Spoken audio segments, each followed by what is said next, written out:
Welcome to Boring Historian, the channel where history whispers instead of roars. And tonight, we'll drift gently into a world where life was slow, grim, and quite a bit hungrier than you might imagine. A time of wooden carts and smoky cottages, of unpaved roads and uneven planks beneath calloused feet. The medieval world was not built for comfort, and it certainly wasn't built for excess. But among all the miseries that shaped the lives of common folk, one threat loomed quietly and persistently. Let's go back to the Middle Ages. Is less about kings and queens and more about barley, mud, and the long, hollow ache of an empty stomach.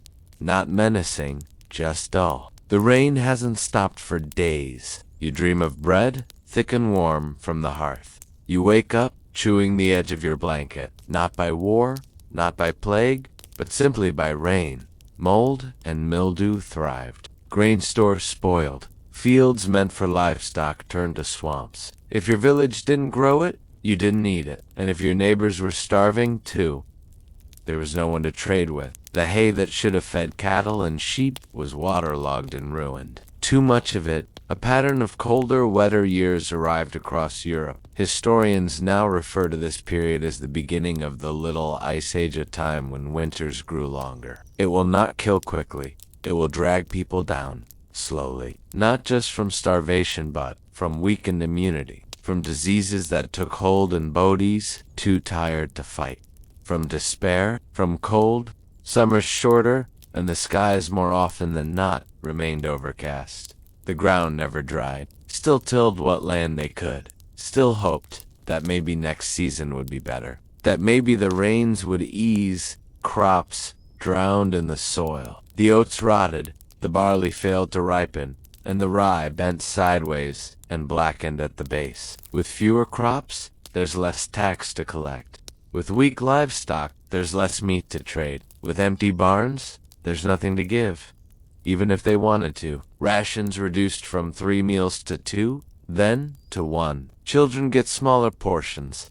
Adults lie, saying they're not hungry. They chew more slowly.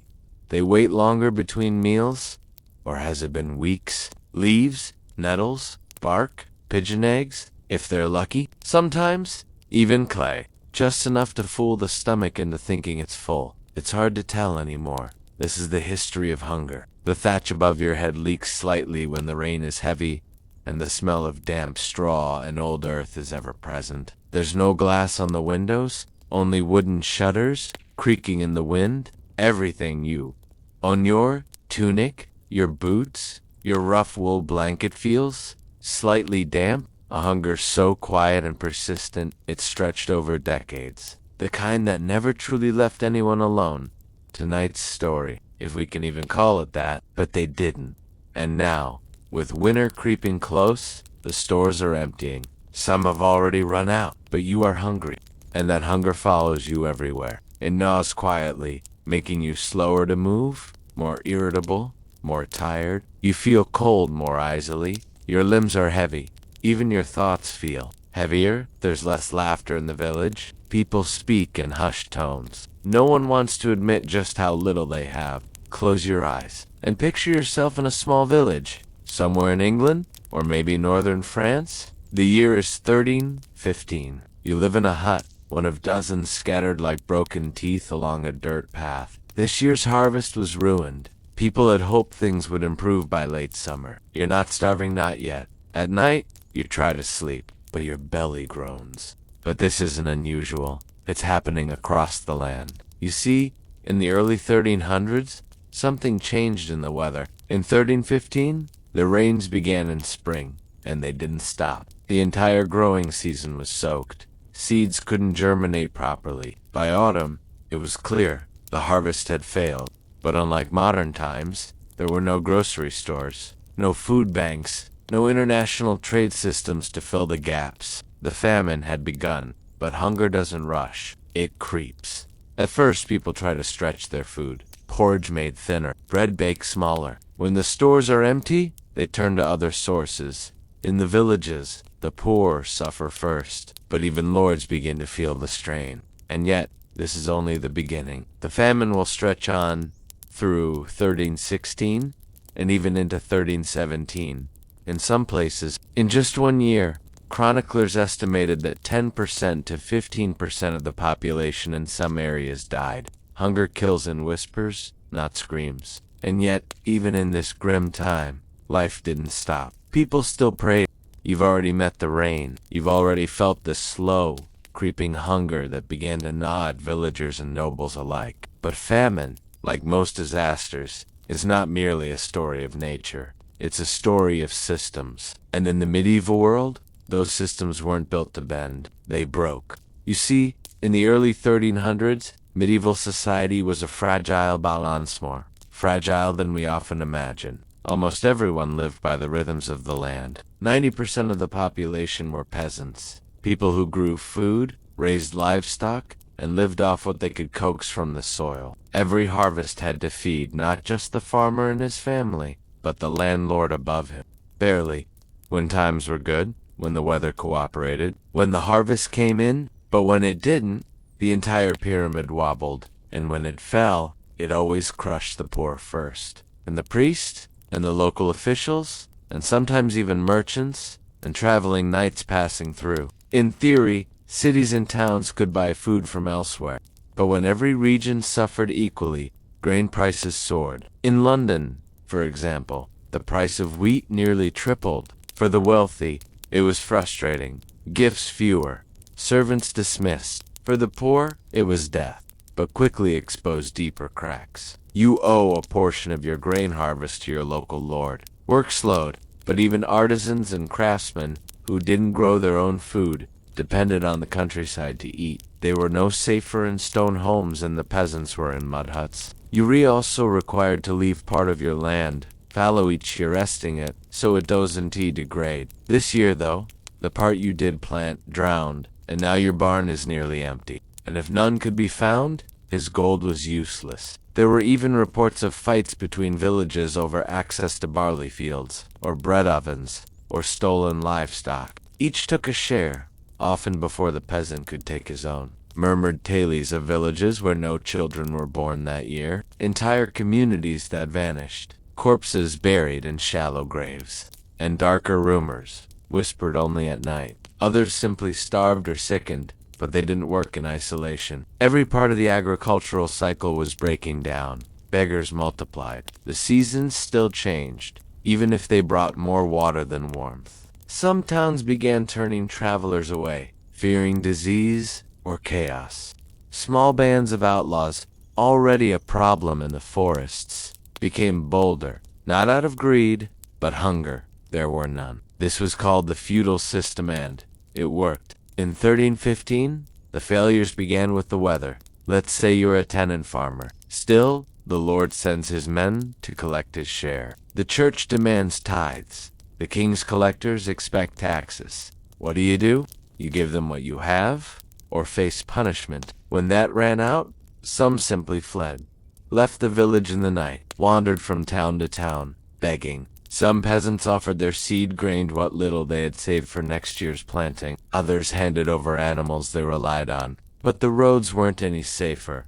With so many people desperate, theft rose. And then there was the market. There were no safety nets, no government reserves, no organized relief. If a village failed, it failed alone. In a place like Bruges or Cologne, the effects looked slightly different. Bread grew thinner, meat scarcer. Meanwhile, the nobility accustomed to feasting began to tighten their belts.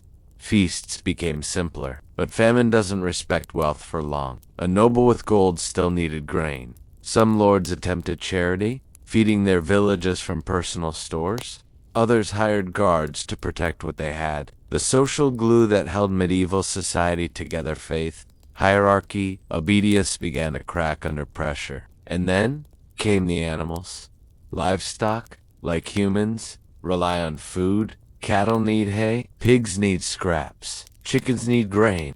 In the flood-soaked lands of 1315, there was no hay. What little grain remained was fed to humans and kitchen scraps. One by one, animals began to die. Some were slaughtered early in a desperate attempt to preserve their meat. This created a terrible spiral. No livestock meant no manure, which meant poorer soil. No animals meant no plows pulled. No milk no wool, no hides, and yet, still, life went on.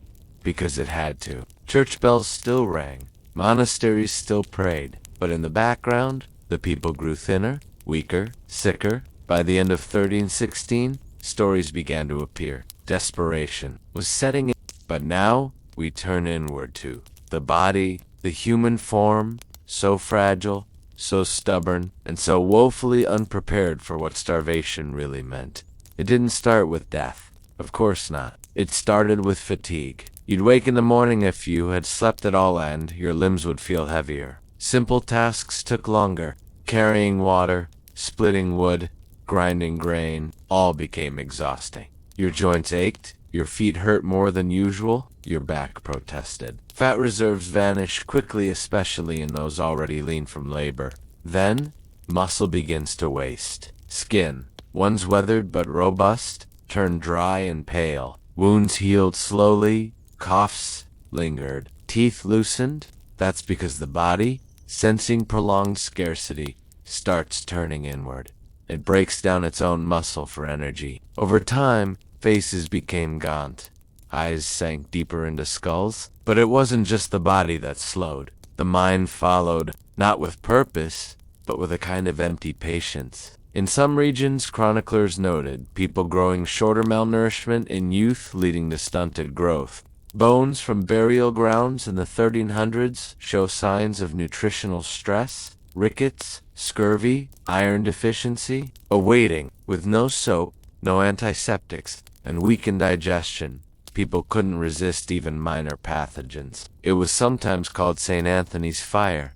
In desperate times, spoiled bread was still bread. You might forget where you set your tool down, forget what day it is. Thoughts drifted. Their cellars, once full, were slowly drained. In some places, monks were forced to close their doors to newcomers. People stopped talking as much, conserving energy, even in conversation. And in a world with little milk, little porridge, little of anything, soft or nourishing, many simply failed to grow. Some died quietly in the night. Others simply stopped walking, stopped speaking. Some would stare at walls, or fields, or into the fire. The body, lacking protein and nutrients, can't fight infections effectively. Common illnesses like dysentery, influenza, or pneumonia became deadly.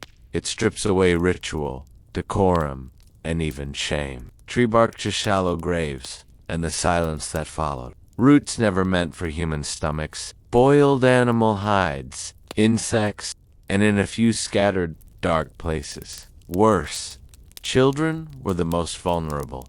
Lacking reserves, they declined quickly, said prayers, planted what little seed they could, held on, day by slow day, the very young and the very old. They were often the first to go, and yet those left behind pressed on. They dug graves in frozen ground. There were strange effects, too. And then there were the diseases. Hunger weakens the immune system. Contaminated water was common, especially as rains flooded latrines and rotted wells. One common disease was ergotism, caused by eating moldy rye infected with a fungus. It caused hallucinations, convulsions, gangrene, and death. By now you might be wondering, was there no one to help? Monasteries, in some areas, offered what they could: soups, loaves, shelter, but they, too, relied on harvests. Kings issued proclamations, lords lowered rents, some canceled tithes altogether. But none of that created food. Even charity had its limits in a system where there was simply not enough to go around. In desperation, people began to eat things once considered unthinkable. Weeds. Chroniclers, though, often exaggerated, recorded disturbing tales of travelers vanishing, of grave robbing, of human flesh cooked in secret. Whether all of it was true, we cannot say for sure, but famine changes people. What we do know, beyond doubt, is that many stopped naming their newborns, because so few of them survived. Burial records where they exist show spikes and deaths, but in many rural villages no records were kept at all. And still, life went on. It always did. The rains eased eventually, but even that wasn't the end of the story, because starvation doesn't vanish overnight. Its effects linger in the soil and in the soul. When the rain finally stopped, it didn't feel like a miracle. It felt unfamiliar. The ground was still thick with mud. Trees stood bare, livestock were gone, or reduced to bones. The silence of the countryside was different, now less the quiet of nature, more the stillness of something emptied. The fields were not ready to welcome seed again. Many had turned sour from standing water. Without oxen to plow and manure to enrich the soil, much of the land was simply exhausted, and yet there was no time to wait. One fair season did not erase the damage of the previous years, but the first green shoots still brought cautious hope. A few ears of barley, a handful of turnips. Even the smell of bread baking again, hard bread, but warm lifted spirits in ways difficult to describe. Spring came anyway. Folk songs and local tales began to include more references to hunger, to bad weather, to the cruelty of nature. Smokehouses became more common. The storage of food was treated with a seriousness it hadn't had before. The memory of the famine remained embedded in oral history warnings passed from one generation to the next, often in rhymes or simple sayings. Some clergy interpreted the famine as divine punishment, evidence of sin, of pride, of failure to live rightly. Public penance became more common. Though rudimentary, these were early steps toward civic planning, rudimentary efforts to avoid ever falling so hard again. So did processions, flagellation, and long hours of prayer. In the decades following the famine, some peasants found their labor more in demand. Wages rose in some regions. The seeds of social change, low and unassuming, had been planted alongside barley and oats, between clergy and flock, between family members in some cases. During the worst of the famine, people had hidden food, denied help, turned others away at their doors. Some debts had been forgiven, others had not. The social fabric, already fragile, had torn in places that would not be repaired. Entire towns walked barefoot in the streets, heads bowed, pleading for mercy from skies that had already cleared. Those who were left had no choice but to plan. It was not a triumphant recovery. It was weary.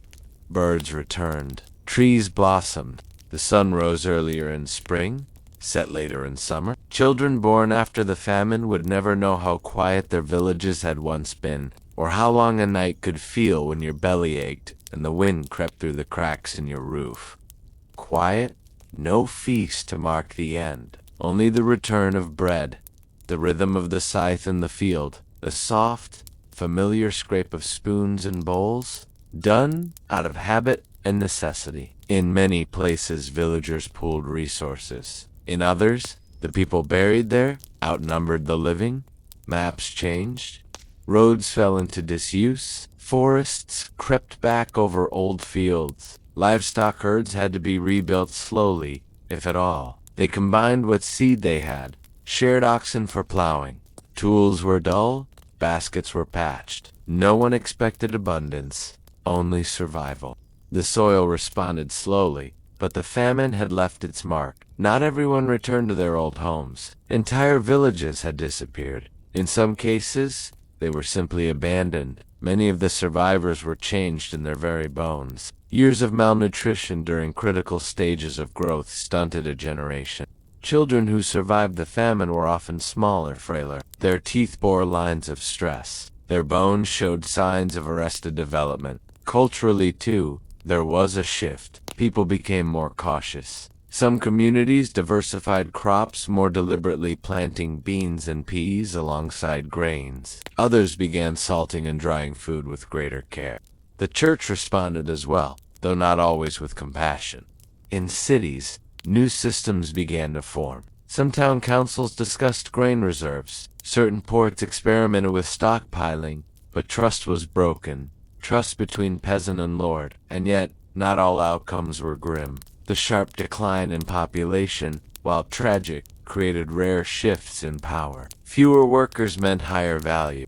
Nature continued its slow rhythm. There was no celebration. It was, in its own way, a victory. And yet, history was not done testing them. In the distance, another shadow loomed, darker, faster, and more brutal than the last. But that is a different story. Much of what we know about the Great Famine comes not from farmers or townsfolk, but from the hands of monksmen who kept the records. Quill to parchment, year after year, they wrote what they saw, what they feared, and what they thought the world had done to deserve it. They are sparse, precise, carefully chosen. Their words are not emotional. They were factual, meant for record-keeping and reflection. And yet, in their simplicity, they reveal everything. The silence, the exhaustion. They mention the rain first. In Ireland, a chronicler recorded, parents abandoned children, and children abandoned parents. Again, the words are cold, but perhaps that's the only way such things could be written down. Folk tales reflected this mood as well. In marginaliata, doodles left in the margins of medieval manuscripts as scholars began noticing strange, dark symbols after the early 1300s, emaciated figures, skeletal animals, empty bowls. They may not have been intentional commentary, but the timing is hard to ignore. The rain eventually became a footnote, but they never stopped watching the skies. Even the language shifted. Words like lianier, hard winter, and black bread took on deeper, heavier meanings. Always the rain, about hoarding, even about beggars. These laws spoke not of justice. In some monasteries, entire groups of scribes vanished between entries. You can trace the gaps in the handwriting. Not absence, but interruption. A neat, practiced script gives way to one that is The Inquisitions? All louder, bloodier, more dramatic, less ornate. Almost reluctant, you can hear the whisper of what Europe feared most. Not fire, not war, not even death. As if written by someone hurried, exhausted, or young, but of fear of recurrence, of social disorder, of watching things fall apart again. A line, the people cried out for food, but none could be found. Many wandered, and many died by the roadside. Then the rot, then the hunger. In the in another chronicle, penned in a quiet monastery in the Low Countries, they read between the lines. In parts of northern France, elderly peasants were still telling stories of the hunger years to their grandchildren a century later. More constant, less visible perhaps, but no less devastating. Not precise dates, but impressions. The long walks, the strange taste of moss, the missing dogs, the silent winter. They compare them with data from tree rings, which show years of excessive moisture, with pollen records that confirm crop failures, with burial sites where the density of graves, spikes, and the bones tell stories no ink could carry. These accounts weren't written to move readers. One monk in Yorkshire noted how even the birds grew thin, how the fields lay still without song. Historians today use these texts carefully, but there are gaps. Entire villages left no record. In some regions, literacy was nearly non-existent. We don't know the names of the children who died. We don't know how many mothers went without food, so their infants might eat one more bite of mash. We don't know which prayers were whispered just before sleep, or how many times the same pot of weak soup was reheated for the 6th, 7th day. We only know what survived. Some of what did endure was passed not through parchment, but through memory. Cultural memory tends to compress tragedy, but in the case of the Great Famine, that memory left a noticeable mark. Songs became darker. Visual art, what little existed outside of religious iconography. Then, too, there are the laws. In the years following the famine, several local edicts focused on food regulation, rules about bread weights, about market pricing, because in a society built on the narrow edge of subsistence, memory is not just a record, it is a warning. The monks continue to write, and it's important to remember that many of these chroniclers didn't survive either. It's a quiet kind of historical silence. Today, the famine is overshadowed in the public mind by other medieval disasters, the Black Death, the 100 Years' War. But famine was slower. It created the backdrop against which all the rest unfolded. It was the rehearsal for disaster, the test of endurance before the plague arrived. And in the records it left behind, brittle but hunger. The larger records of kings, monks, and markets offer only fragments. To understand the desperation of medieval famine more intimately, you have to imagine what it was like from the village level. Not the chronicles, not the clergy, but the cottages, The quiet rhythm of daily life, when the meals stopped coming. From sunup to sundown, tasks were focused on growing it, preparing it, storing it, or hoping for it. But during famine, this rhythm changed. There was no rush to the fields, only trudging. Little was left to tend. Tools that once scraped and turned soil now leaned unused against walls. In a typical village, a family might have occupied a small timber-framed home with wattle and daub walls and a roof of straw or heather. The floor was dirt. The hearth smoked more than it burned. There were no chimneys, just a hole in the roof and soot on the beams, wild onions. Without livestock, there was no dung to burn, no animal fat for candles. Nights were darker. The interior of the cottage took on a stillness broken only by the sounds of breath, coughs, and the creak of settling timbers. Bitter roots, belts tightened. Hair grew longer, uncut, and tangled. Soap, made from rendered fat, was no longer made. Acorns boiled and pounded into flour. Faith remained, but celebration did not. Buried it, slept beside it. Dandelions, which were once weeds, became small blessings. Birch bark was stripped in thin layers and chewed. Mushrooms, collected cautiously, some edible, some fatal. Elderly villagers disappeared from sight, some taken to bed and never rising again.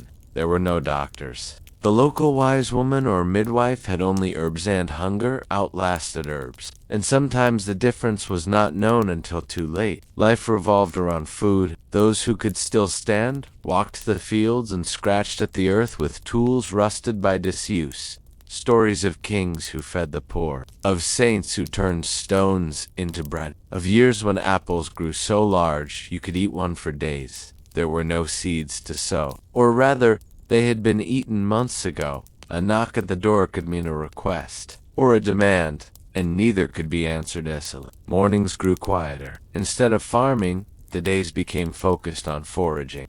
Without wheat or rye, people turned to bran and ground bark. Hope, folded into words, and passed along like heirlooms. A lullaby hummed softly in a home with no cradle. A prayer said aloud for someone who hadn't been seen in days. Not many, but enough to know that someone inside was stirring a pot. Someone still remembered the recipe, even if they had no ingredients. Loaves shrank. They grew tougher. Some were baked with ash or clay to make them heavier. Not tastier, just heavier.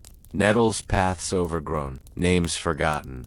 Children learned to search too, not with excitement, but with the dull concentration of survival. Their games were quieter, their eyes more watchful. Water, once taken from the stream, had turned cloudy. The village well had grown shallower, filled with runoff and debris, but it was better than nothing. If there was barley, it was stretched with water. If there was a bit of fat, it was scraped into the pot and stirred until invisible. Every scrap of vegetable was used, even the tops and skins. Cooking became minimalist. Bread changed. The hearth fire flickered less often. Fuel was precious. Holidays faded. There was no meat for saints' days, no feasting for harvest, no ale for gatherings. Church bells still rang, but the pews were emptier. Clothing wore thin, boots patched and repatched. Those who still had food hid it.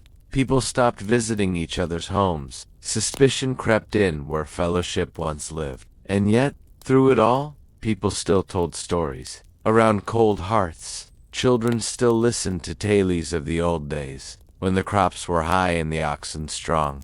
These were not lies, they were memory. Some songs were sung more slowly now. Some dances never danced again, but others returned, reshaped by necessity. The village adapted, but not without cost. 1 cottage in 5, empty. 1 family in 3, changed forever. Fields grown wild. Still, smoke rose from some chimneys. And when spring came, thin and hesitant, because hunger may kill. But habit survives longer than flesh. Long after the rain stopped and the bellies were fed again, the famine remained not in the soil, not in the barns, but in the minds of those who had lived through it. You could hear it in how they spoke. People began to mark the signs of the sky with more suspicion. An early frost brought more than inconvenience, it brought memory in what they feared. Even if it was rough, the importance of hay was never underestimated. Again, livestock needed it through the winter, and if the grass didn't grow, the famine would return through the barn doors, not the fields. in what they taught their children to never forget. Councils began to prepare for shortages. The first whispers of public grain storage, primitive granaries controlled by local authorities. In a few towns, it wasn't widespread, but it was new. The ones who didn't remember the taste of bark, the ache of marrow-deep hunger. They grew taller, stronger. They asked questions. Why did the old ones save everything? Why did they panic at the first sign of spoiled grain? Why did they say grace so long before each meal? A generation raised on scarcity never fully trusted abundance. Even in years of plenty, food was stored with greater care. Bread was no longer taken for granted. The famine had changed behavior. In the quiet tightening of a jaw when bread is wasted. In the silent measuring of seed before planting. In the strange unease when the sky stays gray too long. Just as the barns began to refill and the markets reopened, another darkness arrived. A faster, crueler one. The Black Death. It moved through villages that had already been thinned. It found doorways already open, beds already occupied by the sick. Farmers became more cautious, more diverse in their plantings. Some gave up fields known to flood. Others tried their luck in higher ground. The famine stripped away the illusion that life was predictable, that the world would always provide, that faith and toil were enough to guarantee survival. Comment which was your favorite part, and make sure to subscribe to our channel for more slow-paced history lessons. And hunger that, for a while, touched nearly every corner of the known world, and left its fingerprints on everything that came after. Great to listen to while you're drifting off to sleep or while relaxing. A woman carrying a bundle of twigs, a man clutching his ribs, children with empty bowls. These were not caricatures, they were echoes. Continued it, wore it thinner but never let it go. They endured. They tried again. The next harvest, the next season, the next breath, they served as quiet reminders to those who had not lived it. This happened. Communities, too, adjusted their expectations, not in triumph, but in persistence. Quiet, worn, and deeply human. Religion responded in complex ways. Some saw the famine as a test, others as punishment. A few preachers claimed the suffering was the price of pride or vanity. Stories of travelers lost in storms, of witches who lured children with food, of villages cursed with eternal winter. These tales weren't random. They were shaped by memory, by trauma, by the silent agreement that the famine must not be forgotten, even if it wasn't spoken of directly. Sermons began to include references to hunger as both literal and spiritual.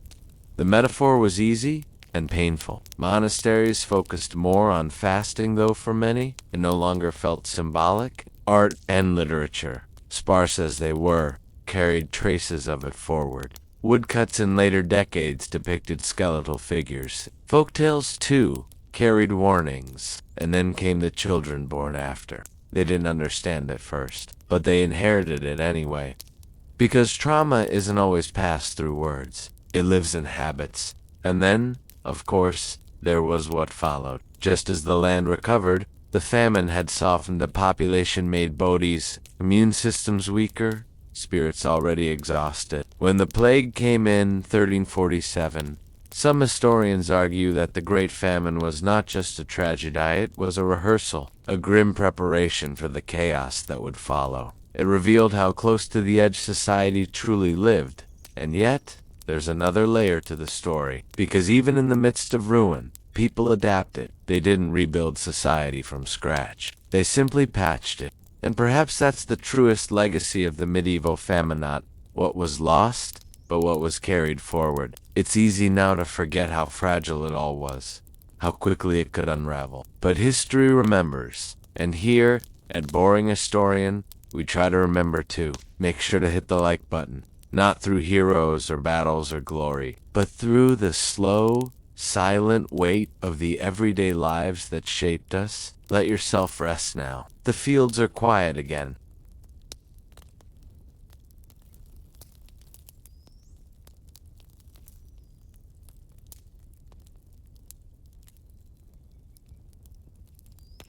They were born with dirt under their nails and died with it still there. The medieval peasant lived close to the ground physically, economically, spiritually. The earth fed them, buried them. It was a continuous rhythm, guided by seasons more than clocks. In spring, they sowed. In summer, they labored. In autumn, they harvested. In winter, they hoped, mending tools by firelight, feeding livestock with dwindling hay, chewing hardened bread, coughing through the cold. Defined them, the outside world, cities, castles. Oceans was more myth than reality. A child might never travel farther than 5 miles from home. The names of kings mattered less than the moods of the sky. The floor was dirt, sometimes scattered with rushes or straw. Beds, if they had them, were sacks of hay or cloth. Blankets were precious. A central fire, walls black with soot. The smell of sweat and smoke lingered in hair, clothes, skin. It was the scent of survival. There were no monuments to their labor. Barley, fleas, lice, and vermin were part of the household. Waterborne diseases, fevers, stomach pains, and infections were frequent. There were no doctors. Local healers offered herbs and prayer. He rented it from a lord a monastery, the church. The king demanded taxes. The weather demanded resilience. In exchange, he gave up part of his crop, worked unpaid days on the Lord's land. Their lives were woven with rituals, holy days, saints, feasts, baptisms, funerals. The church bells marked time as much as the sun. God was in everything, even the famine, even the frost. Gave hens at Easter, eggs at Lent, money. When the king demanded taxes, they accepted it as part of the world. A trial before heaven, a lesson in humility, a test of obedience, sometimes both. Cabbage. Their stories buried in the very fields they once bent over. Livestock sickened, lords raised rents. Droughts came, floods followed, war crept near. Soldiers took what they wanted, bandits prowled, and the poor had nothing to give, so they lost what little they had. May Day, harvest celebrations, saints' days. These were moments to drink, to dance, to sing, to pretend, briefly, that life was more than toil. A wedding might bring music, a good harvest, laughter. They could be traded, counted, taxed. Their names might appear in manor rolls, not for honor, but for accounting. Life continued. Fields still needed plowing. Grain still needed grinding. Onions, a bit of cheese. No antiseptics, no knowledge of infection. Blood was washed with cold water. Pain endured in silence. Many women died in childbirth. Many infants did not see their first birthday. Rarely meat. Meat was for the Lord, for feast days, for celebration. Peasants had pigs or chickens, but often they were sold or given to their lord before they could be eaten. Collected firewood. Watched younger siblings. At 10, they helped in the fields. Dug up potatoes, chased off birds. By 12, they were full workers, sweating beside their parents, bending over the same land that had broken generations before them. No titles, no legacy, aside from the land they farmed and the children they raised to repeat the same cycle. They were the backbone of medieval Europe, but the world rarely acknowledged their spine. Peasant life did not begin at sunrise and end at sunset. Hope, not rest, because winter didn't mean relaxation, it meant hunger. From birth, their world was small. A village of a few dozen thatched-roof cottages, a shared well, a central church. A peasant child's life began early. At 5 or 6, they gathered eggs. There was no education, not for most. Reading was a luxury, writing unthinkable. The alphabet meant little when your world was measured in bushels and bruises. A bell from the church or a rooster's call. Breakfast was dark bread, perhaps dipped in ale. Water was rarely trusted, it often made you sicker than it cured. Ale, weak and cheap, was safer. Children drank it too. Their days started before dawn. Meals were humble and frequent only when the harvest had been kind. The kitchen was a smoky corner of the home. Their homes were not private, a single room, perhaps a loft, shared with children, with animals in colder seasons. Illness was constant. To be ill was to suffer quietly. To be wounded was often to die. Peasant women gave birth with little help. There were midwives, sometimes, more often, mothers' aunts, neighbors. Children died often. From coughs, from colds, from hunger, from falls, from burns, from fevers. Grief was quiet, communal. Their time was not their own. A peasant did not own the land. He worked. Labor was expected. Rest was earned only through death. They were not free. Some were serfs tied to the land. They could not leave without permission. They could not marry without approval. But even free peasants, Those with slightly more rights lived underweight. The church demanded tithes 1/10 of what they had. The Lord demanded rents. The fields were their altar, their penance, their prison, yet they prayed. They attended church. They did not question suffering. There was joy, but it was fleeting. Festivals were rare, but welcome. But the brutality returned, always, because crops failed. Their suffering was ordinary. So ordinary, in fact, that few wrote it down. Their names are gone, their faces forgotten. A medieval peasant's year was not measured in months, but in tasks. Not January, February, or March, but planting, weeding, harvesting, storing. The land set the schedule. The sun and frost dictated terms. There was no negotiation. Spring began with hope in mud. The thaw loosened the soil, revealing stones, bones, and everything winter had buried. Plowing started as soon as the ground allowed. What little remained was often rotten, infested, or saved for seed. This was the lean season, when peasants thinned their stews, stretched their bread, and buried their dead more often than their parents did. Heavy wooden plows, dragged by oxen or by men when animals died, cut narrow furrows in stubborn fields. Seeds followed barley, oats, right pushed into earth with cold fingers.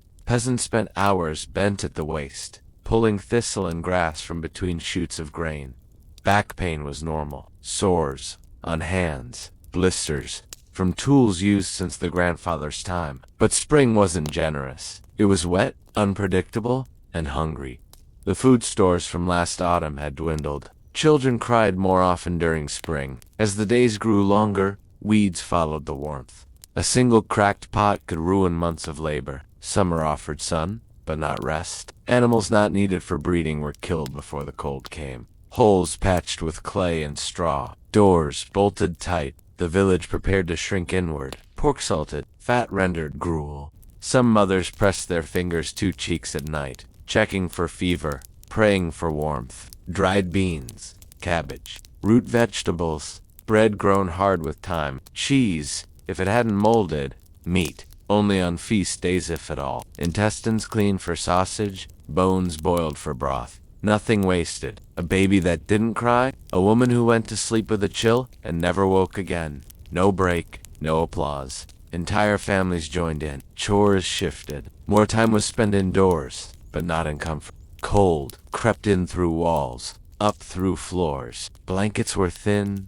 Fires struggled against drafts. The smoke, trapped in low-ceilinged homes, stung the eyes and coated the lungs. Scythes swept through grain, bundles tied, carts loaded. Grain brought to the miller who took a portion. The Lord took his share. The church took theirs. Would the frost last too long? Would the miller cheat? Would the Lord raise taxes? What remained? The family stored in wooden chests and clay jars. Just more to do. Children carried water, gathered firewood, watched babies. The elderly, if they lived that long, mended nets, prepared herbs, warned of storms. Nets repaired. Spindles spun. Wool was carded. Salt was scraped from barrels. Clothes were patched. Stories were told. Songs hummed. Not for joy but for habit, for rhythm. The fields required constant attention. Sheep were sheared. Hay was cut. Herbs were gathered. Fences were mended. Long days under a hot sun. Skin blistered, eyes burned from brightness and pollen. Insects bit. Water was warm and stale. This was the season of sweat. Women worked alongside men, then returned to the house to feed them. And then came harvest. Late summer to early autumn, the most important weeks of the year. Everything depended on the yield. If the barley ripened well, if the wheat held, if the weather stayed dry, there would be food for the winter. If not, the fields swelled with movement. Spoilage was a constant fear. Rats, moisture, mold, and once the crops were stored, the process of winter began. Late autumn was for slaughtering. Wood was chopped and stacked. Thatched roofs repaired. Winter was the slow death. The fields slept, but people didn't. Meals were simpler now. Children grew thin in winter, skin pale, eyes glassy. Coughs lingered for weeks. Death came softly. An old man who stopped rising. It was understood, not welcomed, but understood. And still, life continued. Tools were mended. Each new year began with worry. Would the seed sprout? Would the rain come too soon? There was no margin. A single bad season could tip a family into ruin. 2 bad seasons could collapse a village. And through it all, the Lord remained. He did not farm, he hunted, held court, traveled, collected. He took what was owed, and gave little in return. Protection, perhaps, from bandits or foreign soldiers. A small piece of iron to share among the peasants in war. Occasionally, grain in a famine, but, more often, grain collected from others. He did not bleed his hands in the field. The peasant's labor was invisible to him, but the Lord was always visible to the peasant. His manor on the hill, his stone house, his horses, his robes, his court days, when disputes were settled with fines, floggings, or exile, justice moved in one direction. A peasant who killed a deer on the Lord's land could lose a hand. A peasant who stole bread might be whipped. A peasant who could not pay rent might lose his land, or worse, his daughter might be taken into service. There were no lawyers, no appeals, only power. The rules of the world were not written by peasants, but they obeyed them anyway. The law was something done to them, not something they shaped. It arrived in the form of proclamations, taxes, obligations, punishments. A thief might be tied to the stocks in the village square, his crime announced aloud. Children pointed, adults watched. Humiliation was as much the sentence as the injury, always top down, always final. The manor court held by the Lord or his steward was, where disputes were settled. Half might die before adulthood. Gifts were tools, blankets, firewood. Life resumed the next day, uninterrupted. Died, if at all, in muted browns and greens. 1 tunic, perhaps 2, a cloak in winter. The rivers were cold, and privacy was scarce. Instead, they scraped their skin, changed their undergarments, and used herbs to mask the smell. Leather shoes, if they were lucky. Most went barefoot much of the year. Practical. Grief didn't interrupt the planting season. The stink of the pig pen mixed with the sour of curdled milk, the reek of rotting straw, of unwashed skin, of latrines, barely covered, confession, communion, mass, marriage in the church, burial in its shadow. The priest was literate. He spoke Latin. He knew more than anyone in the village. For most, the village was a prison with invisible bars. If caught, he could be flogged, branded, or worse. Few dared. Fewer succeeded. They had no map, no money, in England and France. In the German principalities, driven by taxes, by injustice, by hunger. They marched with tools as weapons, chanting, pleading, no path out. His word was law, second only to the Lord's. Each loss was buried quickly, mourned briefly, and replaced, if possible. A peasant might go his entire life without seeing his own reflection, except in a bucket of water. There were a few surnames-only references to place. John of the Hill, William by the stream. And they believed it or tried to, their bodies displayed as warnings. The rest returned to their fields, bowed lower than before. It wasn't justice, as peasants might imagine it today. It was administration, a teeth, eternal rest, a table full of food, a warm fire, freedom from toil. Tales of serfs who escaped and made new lives in towns. Cities where a man could work for wages. Places where lords did not own your body. Where bread was cheaper, meat more common. They imagined it often, especially during winter, especially after loss. Ingrained eggs. Coin whatever they had. To refuse was unthinkable. To speak out was heresy. If 2 peasants argued over a boundary line, the court decided. If a woman was accused of gossiping too loudly or cursing in public, the court fined her. A woman brought a dowry, not just money, but blankets, tools, maybe a goat or some chickens. In exchange, she worked. Holy days, saints' days, feasts, fasts. It offered explanation for pain and hope for after death. 4 children managed the home, helped with the fields. If a man failed to deliver his owed grain, he was punished, maybe with lashes, maybe with labor. The punishments were physical and public, not to reform, but to shame. Reputation mattered. But for peasants, reputation didn't protect it, simply prolonged survival. A well-respected family might find help in hard times. A disgraced one, less so. Marriage was not about love. It was survival, strategy, labor management. Children were labor, more hands for the harvest, but also more mouths to feed. A peasant woman might bear 8 or 10 children. Emotions were not absent, but they were muted. There were no records of birthdays, no painted portraits, names repeated across generations, John Agnes, William Matilda. They married young, a girl of 14, a boy of 16, often arranged by families, sometimes for love, but rarely. Their wedding feast, if there was one, included bread ale, and maybe a single boiled chicken for all to share. Their clothing was made of wool, coarse, heavy, scratchy. They bathed rarely, once a season, if that. Smell was a constant part of peasant life. Smoke, sweat, animals, mold. They became accustomed to it. The church told them it was godly to suffer, that the meek would inherit the earth, that poverty brought them closer to heaven. Faith was not a choice. It was structure, baptism at birth. The church took 1/10 of everything.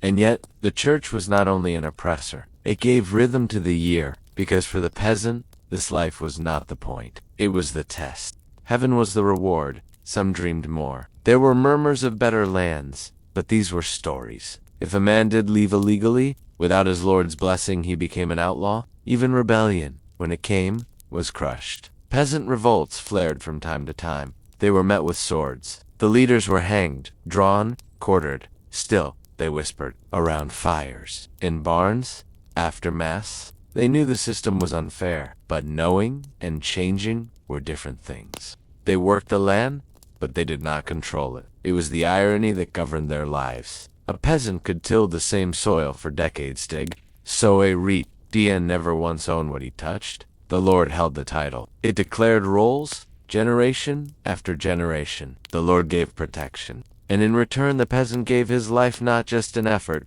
but in obedience, in taxes, in unquestioned loyalty. That was the order of things. God above, king below him, then noble, then knight, then priest, and fine afar beneath them, all the peasant. For a fair or a festival they encountered a different world. Stone buildings, loud voices, crowds, thieves, merchants with polished boots and heavy rings, officials with ink-stained hands and eyes that never looked directly at you. The peasant held the burden. A late frost could kill new seedlings. A dry summer could leave the fields cracked, the wells dry, the animals panting and weak. Rain was prayed for and feared. In language, the pattern of birds before dusk, there were no forecasts. Weeds were boiled for soup. Children grew silent. Bellies distended, teeth loosened. Dealed went first. Then the weak. Then sometimes the young. No predictions, only memory and intuition. A rash spread farther, typhoid, dysentery, ergot poisoning from moldy rye, skin lesions, bleeding gums, fever dreams. Called upon by the Lord to march, to defend the land, to carry supplies, his same wooden home, and fewer teeth than he had before. Dig ditches, or, if unlucky, fight. Given no armor, a wooden spear, maybe a rusted sword, no training, just orders. In posture, in what you wore, what you ate, where you stood. Feudalism did not ask for permission. The hierarchy was reinforced daily. Coins were rare, some worked, some didn't. The healer might have learned from her mother, or from instinct, or from watching others die. Shallow graves. Time did not allow for mourning. Even when your wife had died the night before. Even when your child's blanket still smelled of her hair. No time for markers. The bodies outnumbered the coffins. Some were wrapped in cloth and placed in shared pits. The earth was too cold, or too hard, or too wet. A family might see silver only once or twice a year, maybe from selling wool, or a pig, or a surplus crop. But most exchanges were trade, flour for firewood, eggs for ale, thread for soap. If a nobleman passed through the village, peasants bowed. If a priest entered a home, heads were lowered. If a tax collector arrived, no one argued. Then another. The village grew quiet, then too quiet. They gave what they had or what they didn't. Bread that had been saved for a sick child. Hens meant for eggs. Seed grain needed for planting. All taken. They bartered more often than they bought. In many places, if a runaway serf managed to live in a town for a year and a day without being captured, he could claim freedom, a new life, a different fate. Money belonged to the town, the market, the manor, and yet the town offered dangers of its own. If a peasant traveled there once a year, perhaps the market could be dazzling. Baskets of spices, bolts of fabric, smoked meats, strange fruits. But most peasants could only look. They brought chickens or cheese to sell, and if lucky, returned home with salt or a tin cup or a handful of dried figs. They rarely stayed. The town was not for them. And yet, there was a saying, city air makes you free. But getting there was a gamble. Most didn't try, so they remained, bound to the land and to the whims of the sky. Because beyond lords and laws, there was the weather, the greatest power of all.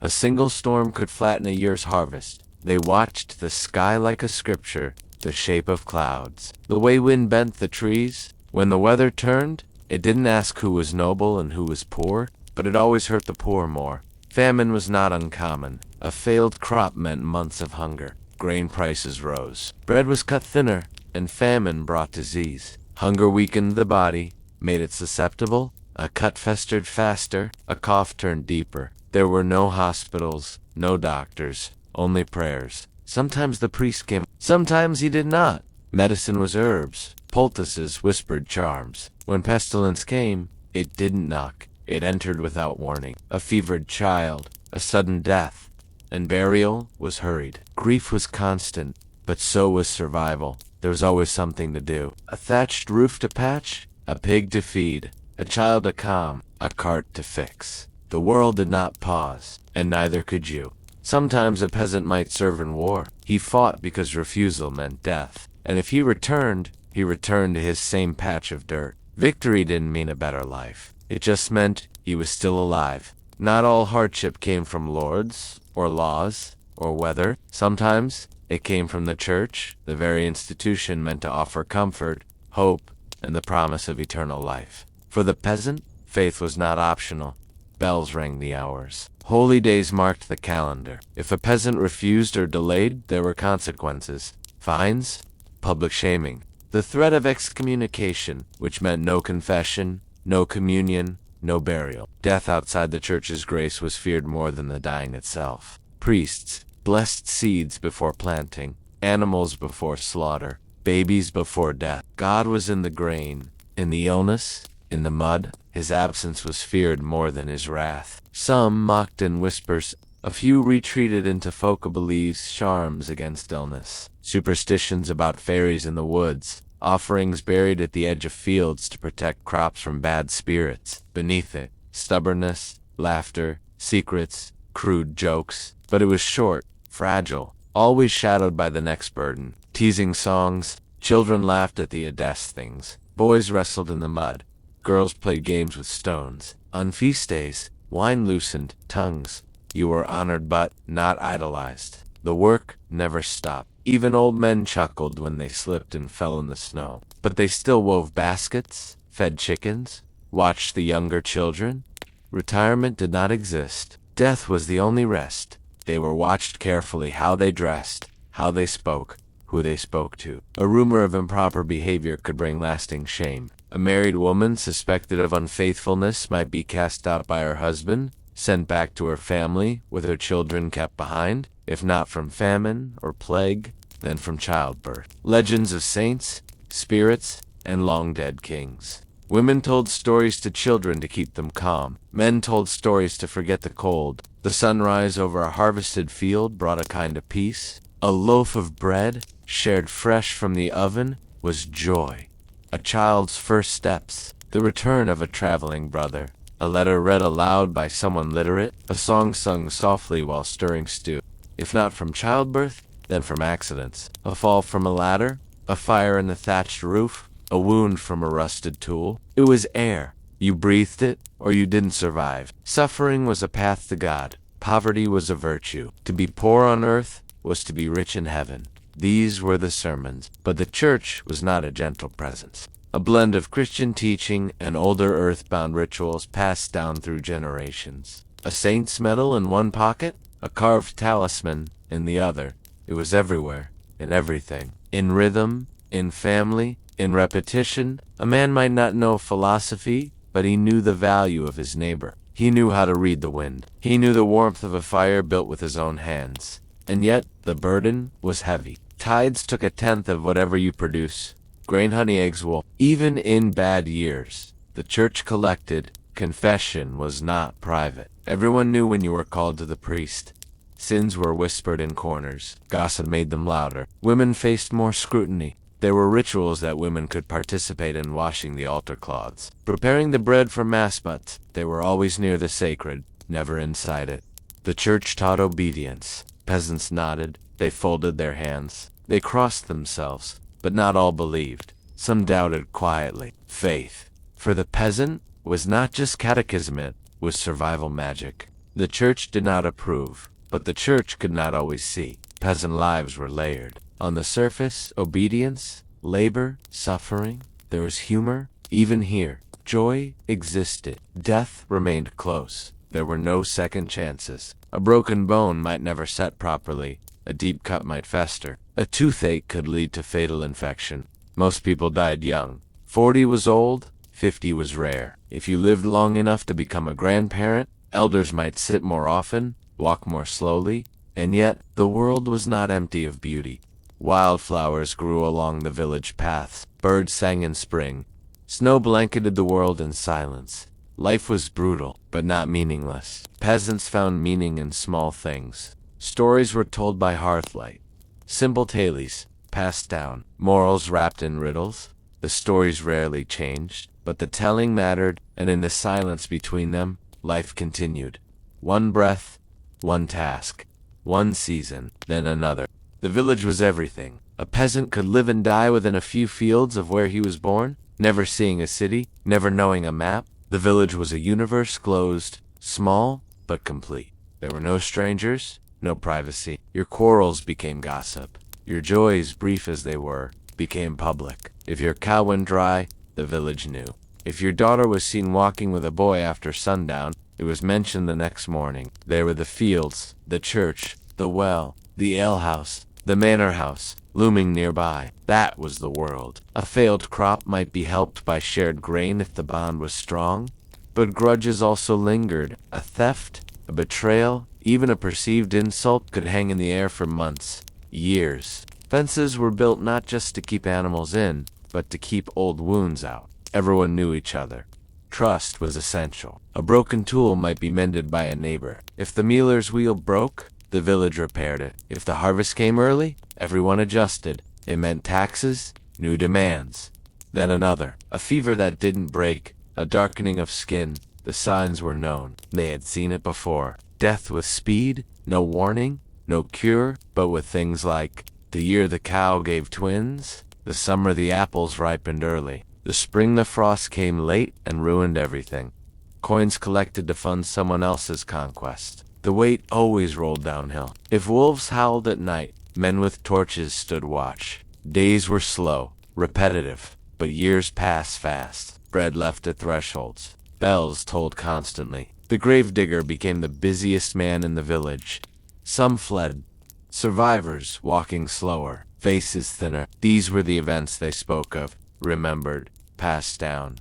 Children raised by uncles, cousins, neighbors. Life continued, but it looked different. Some prayed, some gave up entirely. Children became workers. Men pressed into service given weapons they didn't know how to use. In a pair of shoes mended for someone who had none, in the way a child was shielded from the worst, even if only briefly, told to fight for lords they'd never seen. If they returned at all, they returned broken, a limp, because it had seen worse. Because children still needed feeding. Because grain still needed grinding. Because cows still needed milking. Because even after burying the fifth person that week, someone had to light the fire. A scar, the home, the stories, the names they whispered to newborns, the graves they marked with stone, or stick, or memory alone. Workers became parents. Parents grew tired, then old, then gone. And yet, the village worked because it had to. A strange traveler drew stares. Even fear. Familiarity was comfort, even when it was painful. There were no outside saviors. Their survival was communal. Time did not move quickly. Tradition held it all together. Change was not expected, nor welcomed. A new tool was eyed with suspicion. A new song, sung quietly first. But sometimes, the outside world crashed in. Armies passed through. A king far away declared war. And suddenly, men in armor were trampling barley fields, demanding food, shelter, silence. They took what they wanted. Women were sent inside. Animals, hidden. Doors barred. War was not about glory here. It was about fire, fear, loss. If battles were fought nearby, villages emptied. And war didn't just mean soldiers. Sometimes it wasn't war but plague. One cough, doors were locked, entire families vanished. Fields lay unplowed, houses stood empty. The village shrank. Afterwards, there was quiet.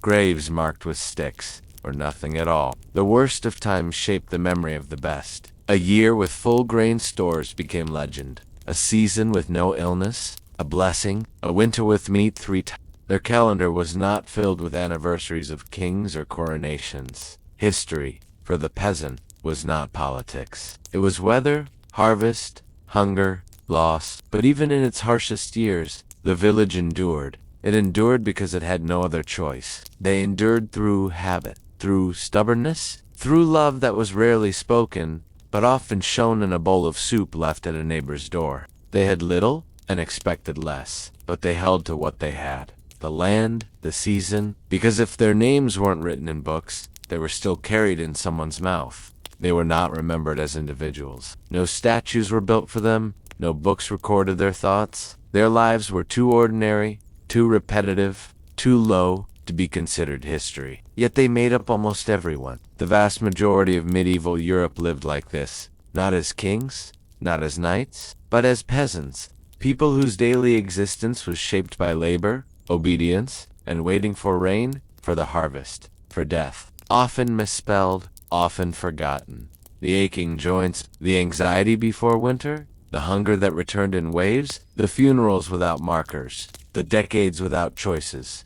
Thomas, son of John. Agnes, widow. William the miller. Nothing more. No words of character. No cause of death. Just the necessary data to prove a debt, a birth, a burial. Their names, when they appeared at all, were written in church records or manorial rolls. Still, they existed fully, quietly, completely. The brutality of their lives wasn't always dramatic. It wasn't always swords and fire. It was the slow grind, the calloused palms. But there was something else, too. A new family moved into a thatched house. A new child learned to gather eggs. A new season began with the same hope, the same fear, the same prayer, persistence. A mother rising from bed after burying her child. A father building a roof with a broken hand. Towns grew. A worn stone step at the entrance to a home long gone. The memory of hundreds of lives, unrecorded but real. Wages replaced obligation. Even if it's slow, even if it's only a whisper in the vast roar of history.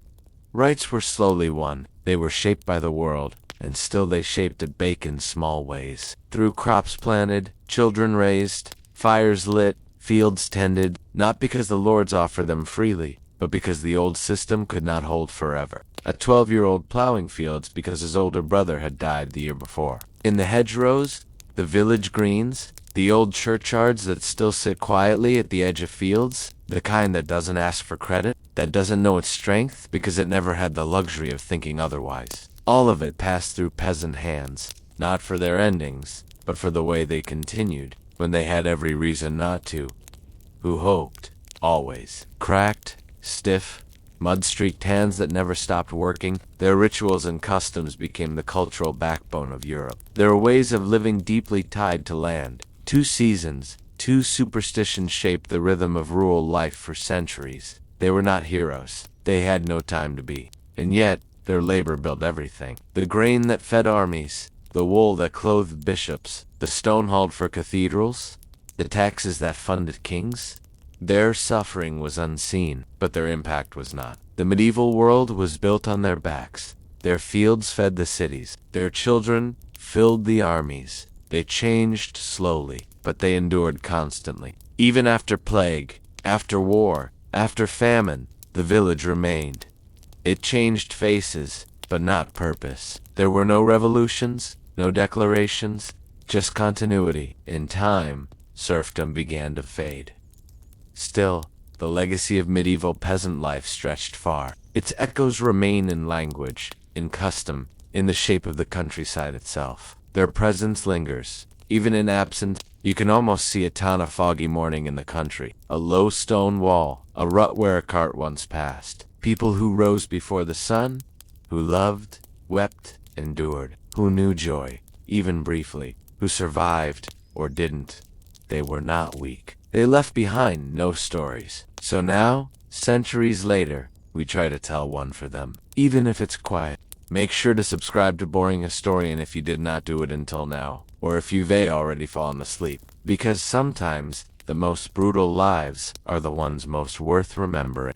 There were seasons of peace, but peace did not mean ease. For medieval peasants, a quiet year without plague, without war, without a failed harvest, was still hard. Brutality didn't require chaos. It lived in routine. Even in the best of times, survival was precarious. A family might have enough food to last the winter, but just barely. A single sick cow could upset the balance. A lost tool, a burned roof. A man with no land was undesirable. A widow with children faced limited prospects. People who no longer had anything to give, but still had to eat. They went door to door, often silently. The village gave what it could: crumbs, stale bread, the last onion in the basket. But there was always tension.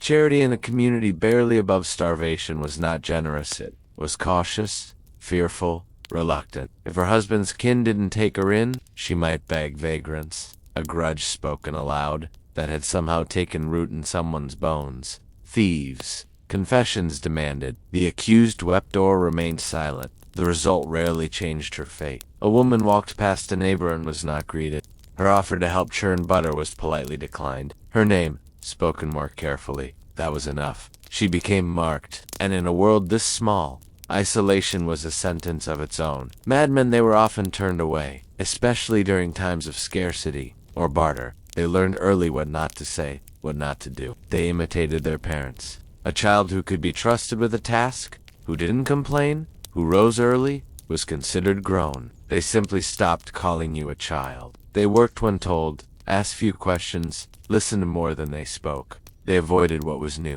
A new herb, a new person, a new way of farming. These ideas spread slowly, cautiously, and only after being tested by someone else, somewhere else, without disaster. Novelty was danger, keeping death, debt, and dishonor just barely at bay. The unknown was a risk they couldn't afford, or sell what little remained. Played, fetching water, feeding pigs, gathering herbs, watching siblings. By 12, they worked the fields. Girls helped with cooking, weaving. Boys learned how to mend fences, till soil, dig trenches, ran in the fields barefoot, invented games with stones and sticks, giggled at farts, watched insects, climbed trees they weren't supposed to. Childhood was short, but it still had moments of lightness. A broken leg? There was no insurance, no social safety net. Hardship was personal and often permanent. Debt was another shadow. A peasant might borrow grain from a neighbor or from the Lord's steward at interest. If he couldn't repay it after harvest, the debt grew. Strange weather, dying animals, a child who stopped speaking, a sudden illness. These events didn't come with explanations. They came with suspicion. If it grew too large, he might lose land, be pressed into more labor, or forfeit his ox or cart. One misstep, one unlucky season, and a man could tumble into dependency. Poverty didn't mean nothing. It meant less than what little others had. Even relationships had weight. Marriage could lift a family or bury it. A woman with no dowry was a burden. There were beggars even in villages. Wandering beggars. Those from outside the village were viewed with more suspicion. And yet every peasant was one bad season away from becoming one of them. Hardship also came from the unseen, from superstition, from fear.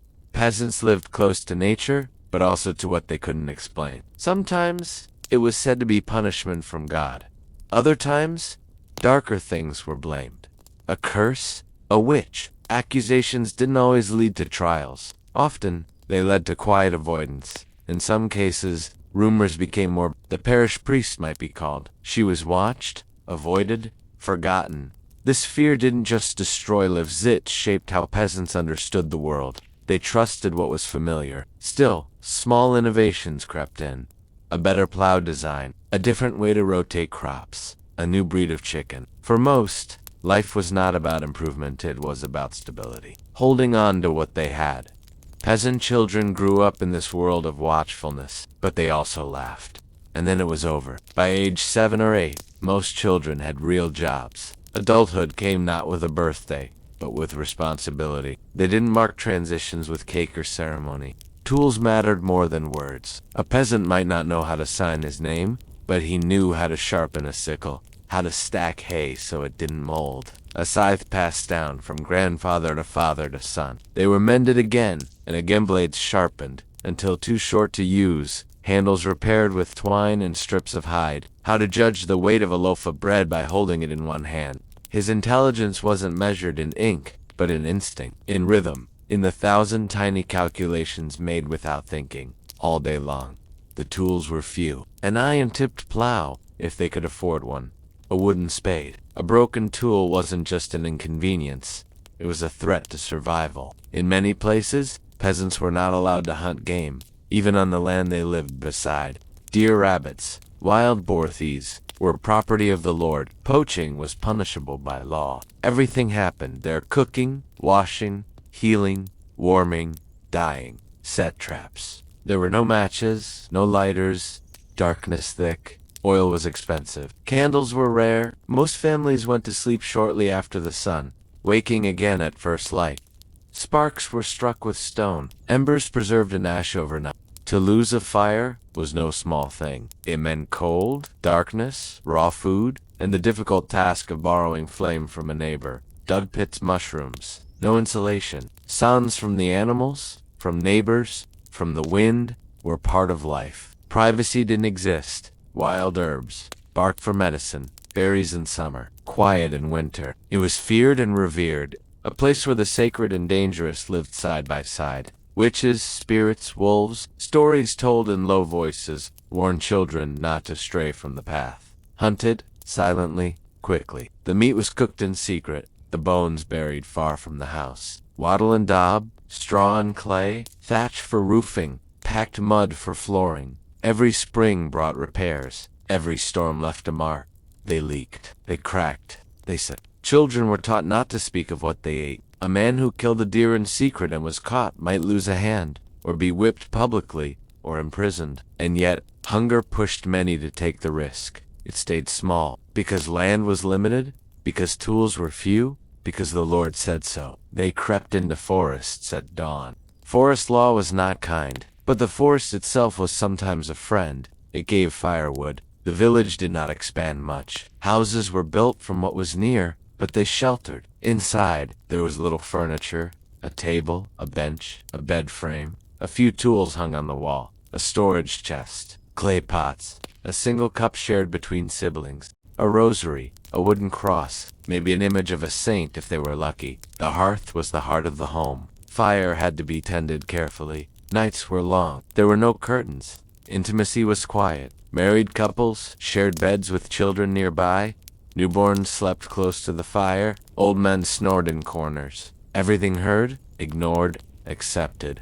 Births happened here. So did deaths. There were no hospitals. The midwife, if available, did what she could. Claws boiled, knives cleaned with ale, clothes beaten on stones, soaked in lye, dried on bushes or lines. Clothes were patched over and over until they were more repair than original fabric. Soap, if they had it, was homemade ash, fat, strong-smelling, and rough. Prayers said, blood mopped with straw. A woman might die from the bleeding, from the fever that followed, or simply from exhaustion. Still, they kept going, because life continued. No rest homes, just slower steps, warmer corners of the room. Perhaps a place by the fire if the family was kind. Some worked until the day they collapsed. Others withdrew quietly, sat with hands folded, eyes clouded, a barrel of ale brewed stronger than usual, a song remembered and sung together while mending, listening to the same sounds they'd heard since childhood. Washing was done with cold water. They had no change of clothes. Perhaps 2 tunics, one being worn, one drying. Peasants aged quickly. A woman of 30 might look 50. Skin weathered by sun, wind, labor, joints stiffened, backs bent. But the work didn't stop. Old age came. If it came, with little comfort. No pensions. They didn't expect more. And yet, they celebrated. The marriage of a neighbor's daughter. The birth of a grandchild. A good crop of apples. Laughter came easily if briefly, because in the spaces between hardship, joy survived. They did not see themselves as poor, not in the way we understand it now. They had no comparisons to make, no photographs, no novels, no television to tell them what comfort looked like. Their world was small, so their expectations were small. A dry roof, a warm loaf, a good pair of shoes. That was wealth enough. And in that endurance, they found a kind of strength. Not the strength praised by lords or written about in chronicles, but a daily strength, a patient one. They measured fortune differently. A sprig of evergreen hung over the door at midwinter, a dance around the fire for May Day, a loaf baked in the shape of a cross for a saint's feast. These rituals connected them not just to the land, but to each other, to ancestors, to something bigger. A year without famine, a husband returning from war. These were miracles of seasons, of life, of suffering. Everything came and went, then returned again. Joy was not permanent, neither was pain. You just had to live long enough to see the next turning. A new ox yoke, a more efficient scythe, a different way to sow beans. News traveled by word of mouth faltered slightly, with each retelling.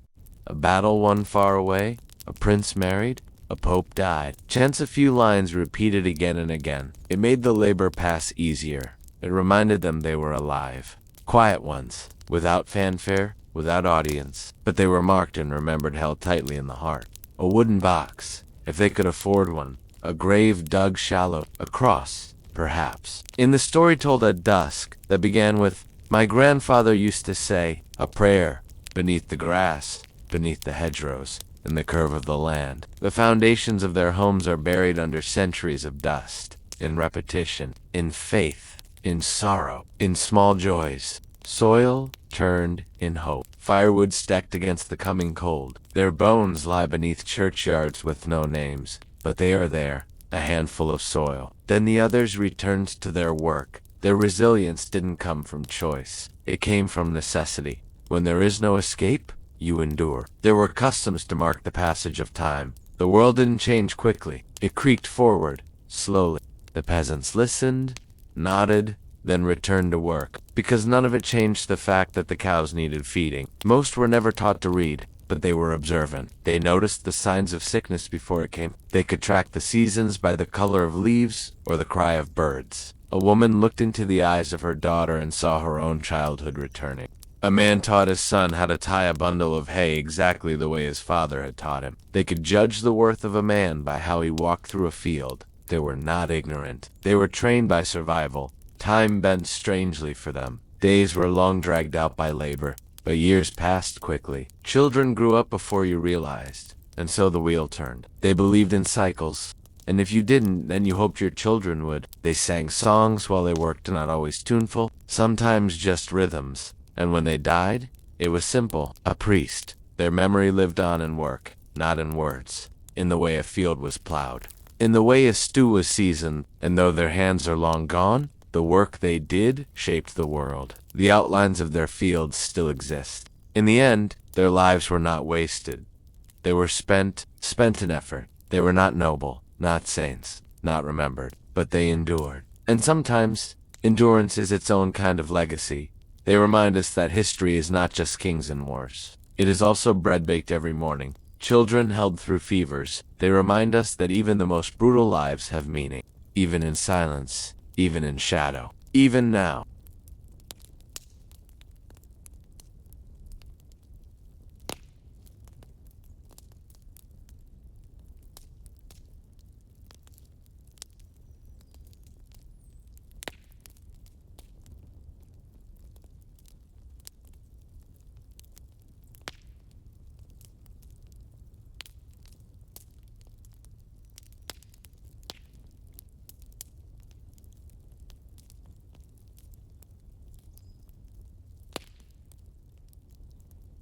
In the marble shadows of ancient Greece, greatness was sculpted in male form. The statues stand tall, muscles coiled, eyes fixed beyond the horizon as if destiny itself was theirs to command. Their names survived. Pericles, Socrates, Homer, their stories, their words, their politics, their wars. But away from the marble, behind thick stone walls and drawn linen curtains, lived another kind of life. Quieter, referred to the part of the house where women lived, where men entertained, discussed politics, and reclined at symposiums. Even in architecture, a woman's life was divided from the world. She left her father's house for good. She would not inherit land, she would not vote, she would not argue her case in court. In legal records, she would be referenced only by her connection to a man. Daughter, of wife, of mother, of forgotten, most often. Not just children but sons. If erected, they might depict her seated at a loom. A quiet symbol of domestic virtue. No epic inscriptions, no war records, only soft, stone hands folded in modest farewell. A woman's worth, in many cases, was measured in boys. If she failed to produce them, she risked being sent back to her family or replaced with another wife. A woman's world began in silence, and usually ended in it. They walked freely in the streets and were known to speak sharply in public. But the Spartan model was exceptional, viewed with suspicion by the rest of Greece. The independence of Spartan women was indecent, unfeminine, dangerous. Medical knowledge was limited, and superstition often filled the gaps. Women labored alone or with the help of other women, many of whom had no formal training, no pain relief. As mothers, muses, temptresses, or threats, their interior lives, their thoughts, their hopes, their daily rhythms are largely absent. What they knew, they carried in silence. No sanitation. She stitched clothing that wore away on the backs of growing sons. She stored olive oil in clay jars and lit small fires. Each dawn, she made ritual offerings to goddesses for protection, fertility, and health. And sometimes, rarely, but it happened, her husband died, and she gained something almost resembling freedom. She ran the household not as a manager in her own right, but as a caretaker of her husband's property. If she was seen too often in public, people whispered about her morals. If she dressed defiantly, rumors of vanity spread. If she bore children too close together, she was careless. Too few, and she was cold. That included the food, the fabric, the children, and sometimes the slaves. Every aspect of daily routine was under her charge, yet her authority extended only as far as her husband allowed. She could not leave the house alone. She could not dine with male guests. She could not own land without a guardian. She was visible, but only in whispers. Infection, hemorrhage, and death were common. No boy was taught that visibility brought shame. At birth, a girl was met not with celebration but calculation. She was another dowry to be gathered, another body to guard, another risk in a world designed to contain her. In some cases, her life ended before it began, left exposed to the elements, wrapped in cloth, placed beneath an olive tree or at the edge of a well-trodden road. The practice of exposure, both legal and morally acceptable in many. Peleus, her father, arranged a match with a man often 20 or 30 years older. The man might be a friend, a business partner, or a distant cousin. The girl had no say. She didn't meet him privately. She didn't write letters. Love had no place in the transaction. Offered parents a decision: keep her or don't. If she was allowed to live, her earliest years were spent inside, indoors, out of sight.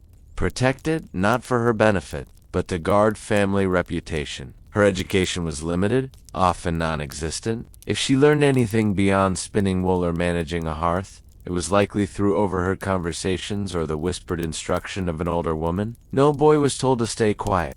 The girl's name mattered less than her lineage. By age 12 or 13, her childhood was over. Puberty signaled readiness for marriage, not affection, not maturity. Marriage was not the joining of two lives. It was the transfer of ownership. With the exchange of a dowry, land, coin, linens, sometimes livestock, girl was delivered to her husband's oik. Her primary duty was childbirth. Childbirth was brutal. The voices of women in pain were not preserved. Even in death, anonymity lingered. Gravestones for women were sparse. Inside the home, her life continued under watch. Her body was political, and yet she endured. She sang lullabies that have long since vanished. In Sparta, it was different. There, women owned land. They received formal physical training. And so, the Athenian woman remained behind her walls. Her movements dictated, her words controlled, her story mostly unwritten. In the surviving texts of Grisit's plays, its philosophy, its histories, women appear most often as metaphors, not because they had no thoughts worth recording, but because no one cared to ask. Marriage for an Athenian woman did not begin with celebration. It began with removal. She was taken from her childhood home and brought to another, one she had never entered, to live with a man she barely knew. The household was his. The rules were his. She arrived with a dowry not as a gesture of generosity, but as a transfer of obligation. The wedding itself was more symbolic than sentimental. A feast, yes, but not for her. The real purpose was social acknowledgement. A father releasing his daughter into the authority of another man. The ceremony included rituals that emphasized her passage, ritual baths. Not disappear physically, but fade into the fabric of domesticity. She had hers usually toward the back of the house, or on an upper floor. The layout itself was a boundary, and it wasn't just about privacy. When she left the house, it was typically for religious festivals or funerals. She was accompanied by slaves or male relatives. Her clothing was modest, her hair bound, her gaze lowered. She spoke softly, if at all, for the loom spinning wool, weaving cloth, making garments, for the children feeding, bathing, teaching them the basics before boys were sent to formal schooling, for the slaves giving orders, correcting behavior, overseeing labor, for the fires, the hearth, the cleanliness of the home, for keeping track of jars of lentils, amphorae of water, and the rhythm of the seasons. It was about control. There were no public honors, no wages, no recognition. They washed the dead, prepared the body, composed the laments. Their wails were not just expressions of grief. They were structured, almost formal. But public mourning became controversial. Their boldness, their speech, their passions, often ended in tragedy. Women were not allowed in the audience. A woman who stepped beyond her role paid a price. Lawmakers feared loud displays of emotion might disrupt civic order. Most women are known only through their relations to men. Wife of, a few emerged poets like Sappho, philosophers like Arte, sometimes doubted to have even existed in the way they were described. Restrictions followed. Even grief had limits. Respectable women stayed inside. Either dangerous like Medea, who killed her children, in revenge, or virtuous, like Penelope, tending fires.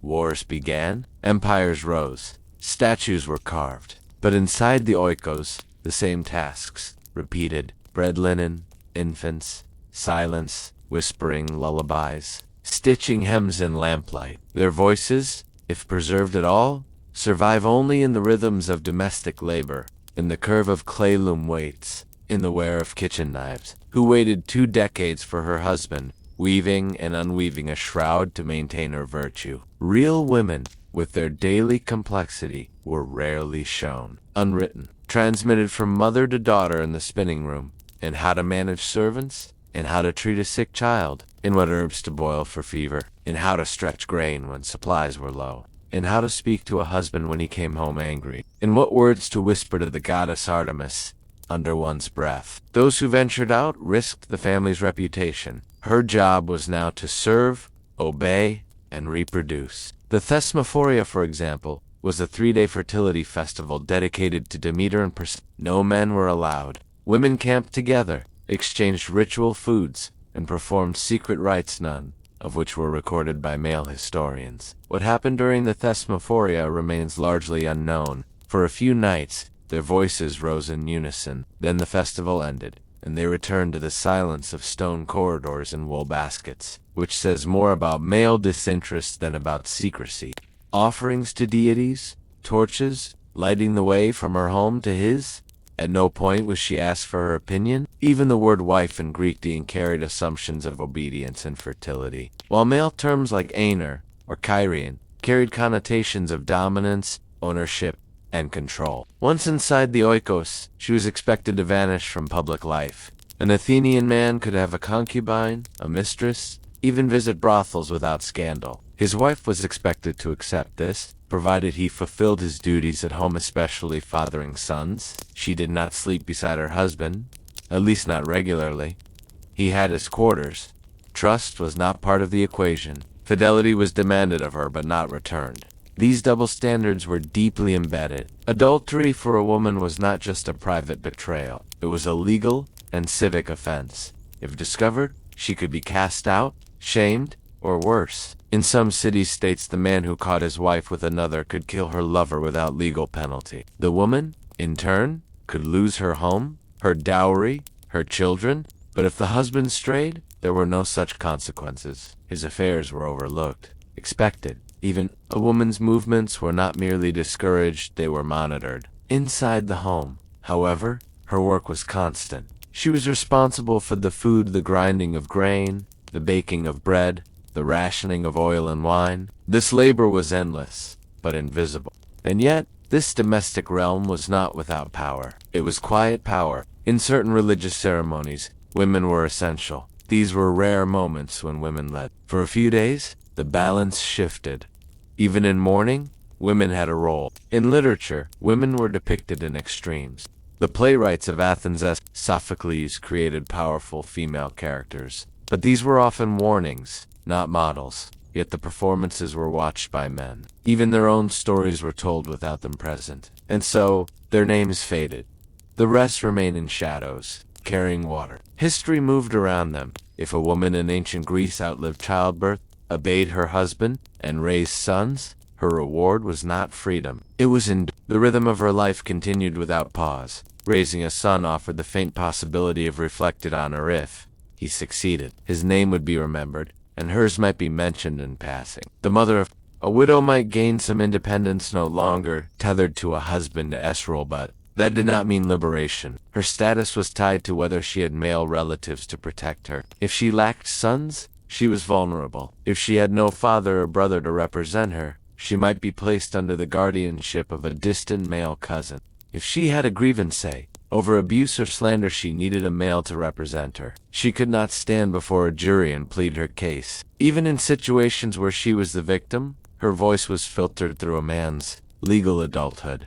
In the civic sense, never truly applied to her. Female slaves, many captured during war or purchased at markets, had no legal rights at all. They were used not only for labor but for pleasure, and prostitutes for pleasure. Each role was rigid. Each was defined by utility to men. Their consent was never sought. Their children, born into bondage, had no path to freedom, a footnote in glory. But if he failed, if he died young in war or was disgraced in politics, no consolation was given. He had the legal right to kill him on the spot. But if a man forced himself on a woman outside of marriage, the punishment was often a fine unless the woman was a citizen's wife, in which case the penalty was steeper. Not for the assault itself. The Palak might live under the same roof, serve meals, raise children who, depending on the cities, were often considered illegitimate and barred from inheritance or citizenship. But for violating another man's honor, she mourned quietly. It was about maintaining male power. A woman who spent too much time outside her home might be mistaken for a hetera courtesan, educated and often independent, but socially precarious, often alone, away from the agora, away from public space, only shifting slightly as her children grew and her own body aged. They needed dowries, they needed reputations intact. Every gesture, every outing, every word spoken could impact the marriageability of a girl. And so her mother watched over her with cautious discipline, enforcing the same restrictions once imposed on her. In such cases, she might be forced to divorce and remarry her kin. Emotion was irrelevant, affection meaningless. Motherhood was a lifelong occupation. Daughters brought a different anxiety. Women did not inherit land in most palaes. If a father died without male heirs, the daughter became an epicleris and heiress, in name only. She could not keep the estate. She was required to marry a male relative, usually a paternal uncle or cousin, to keep the property within the family line. The choice was not hers. The marriage was a condition of survival. Even older women remained bound by reputation. Inheritance laws reflected this. There was no appeal. For many, these second marriages were unwelcome. Sometimes the woman was already married. A woman could not speak for herself in court. The law recognized her body as property more than person. In some palaes, if a man caught another man in bed with his wife, her safety was not about her. Slavery added yet another layer of suffering. Some households had both a wife and a concubine, known as a Athenian men distinguished between three types of women: wives, for producing heirs and managing the home; concubines, for daily companionship. But boundaries blurred. A woman abandoned by her husband might be labeled immoral, regardless of why he left. The Hittiri were rare. They could engage in conversation with men, attend symposiums, even gained fame as companions of poets and philosophers, but they were also excluded from the protections given to wives. They existed outside the formal structure of society, admired in secret, disdained in public. Aspasia, the most famous hetaira, companion of Pericles, was said to possess wisdom and influence. She hosted intellectual gatherings. She was mocked in plays. She was never granted full citizenship. Even exceptional women were fenced in. A woman who read too much, spoke too freely, dressed too richly, or appeared without a veil, could be shamed. Reputation was fragile. Once stained, it could rarely be restored. The distinction between respectability and disgrace rested on narrow lines. In cults of Demeter, Athena, Artemis, and Hera, women performed sacred duties. Some temples allowed women to serve as oracles like the Pythia at Delphi, whose cryptic prophecies shaped the decisions of kings, on the minds of children who would grow into orators, artists, and rulers. In these rare moments, women became vessels of divine speech, temporarily transcending their silence. Faint fingerprints on amphorae, worn stones, where feet passed again and again. A few names carved delicately into tombstones, often no more than, "She was good." And yet, women found ways to carve out meaning in the margins. Some became midwives. Though often untrained, they developed deep experiential knowledge, passed down from mother to daughter. They were called upon in emergencies. Their daily work mending, feeding, washing, teaching left no trace. Trusted in times of crisis. Their names were rarely recorded, but their hands saved lives. Others became priests. Still, most remained in the same rooms, behind the same doors, watching the same seasons pass. They did not write the histories. They were not sculpted in bronze, but their hands were everywhere. On the wool garments worn by philosophers, on the bread eaten by warriors, what remains of them are impressions. Daily life for women in ancient Greece was defined by routines that rarely changed. The passing of time was measured not by public events or civic milestones, but by the rhythm of domestic duties. A new season meant a new pattern of labor preparing preserves, drying herbs, mending garments worn thin by summer's sun or winter's chill. She woke before the light. The coals from the previous night's fire were coaxed into flame. The public sphere, the realm of politics, military service, and rhetoric, was where meaning was shaped and stories were told. Domestic life was merely background, noise assumed, invisible, taken for granted. During the Panathenea, women carried sacred offerings through the streets of Athens. Some joined in Maeanidec rites, especially in rural areas dancing, partaking in ecstatic rituals that blurred the boundaries of identity. These moments of religious frenzy, though feared by many, offered something close to catharsis. They wove a new robe for Athena and presented it with great ceremony. But their participation was still tightly scripted. They practiced speech. Girls, if taught anything at all, learned the rhythms of the household. Their presence was controlled, their gestures symbolic. It was not celebration in the modern sense, it was duty made ritual. She managed them, corrected them, instructed them. She made sure food was stored properly, that oil jugs were filled, that laundry was dried and folded, that wool was spun into yarn. In Plato's Republic, the notion of female guardians, warrior philosophers was proposed. But even this was more philosophical experiment than policy. In practice, no city-state embraced gender equality. In education, parchments were expensive. Libraries were limited. She was to maintain the household, uphold her family's honor, please her husband, raise obedient children, and remain invisible to the outside world. She could not consult a doctor without her husband's permission. Many ailments were attributed to the womb's mysterious and misunderstood organ. Her suffering, like her labor, remained mostly invisible. The belief in wandering womb syndrome persisted. The idea that a woman's uterus could float freely inside her body, bent over the loom, kneeling at the hearth, whispering lullabies into the still air of clay-walled rooms, causing hysteria, anxiety, or madness. Her skin pale proof that she stayed indoors, unlike slaves or prostitutes. Jewelry was worn, but modestly. Perfume, but not too much.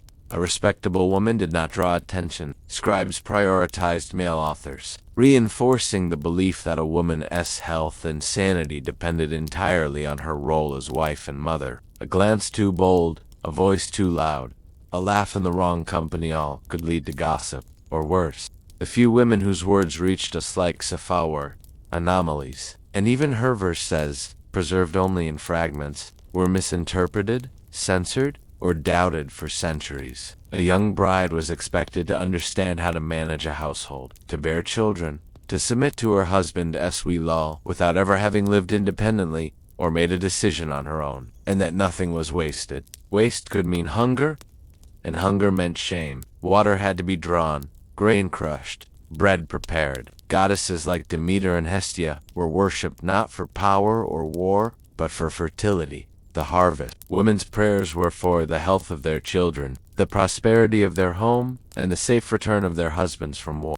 Everything in the house, the fabric of serene. And yet, little of this work was considered important in the eyes of men. The labor of women was rarely praised. It was expected. In wealthier households, a woman might have several slaves to assist her, but this did not mean she was idle. Even religious life, one of the few spheres where women had formal presence, was tied to these domestic ideals. There is no space to imagine more. Festivals occasionally provided a break from the monotony. In the Dionysian festivals, women took on a stranger role, but such experiences were fleeting. Once the celebration ended, she returned to her grindstone, her loom, her pots and pans. Nothing had changed. Education, in most places, remained out of reach. Boys learned to read and write. They memorized Homer. They studied geometry and music. No one asked her to recite the Iliad. The idea of a woman with intellectual interests was considered unnatural. A curious girl was a danger. What little writing women did often vanished. Even beauty was not entirely her own.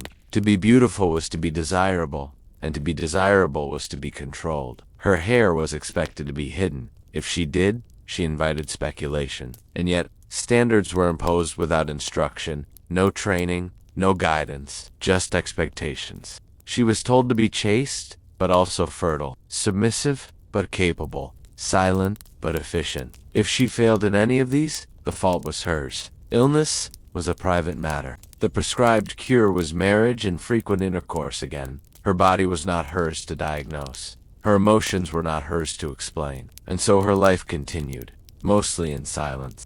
There was resilience in it, but not freedom. Adaptation, but not choice. She endured not by resisting the world, but by folding herself around it, bending to its shape, softening to its will. Daughters were raised not to prepare for the world, but to accept their place within it. From early childhood, they watched their mothers move through rooms like shadows present, essential, but unacknowledged. The lessons came without books. They were stitched into cloth, stirred into pots, whispered over a shoulder, to serve guests, but never be seen eating beside them, to disappear, respectfully, from the spaces where decisions were made. She learned that speech was not for her, that her voice should be soft and rare, that her name, if repeated outside the home, brought dishonor. A well-raised girl was not praised for curiosity or cleverness, but for modesty, obedience, and silence. She learned to walk with lowered eyes, to keep her hands folded. She was one who did not cause trouble. Even her laughter was watched. When her first blood came, there was no celebration, only new restrictions.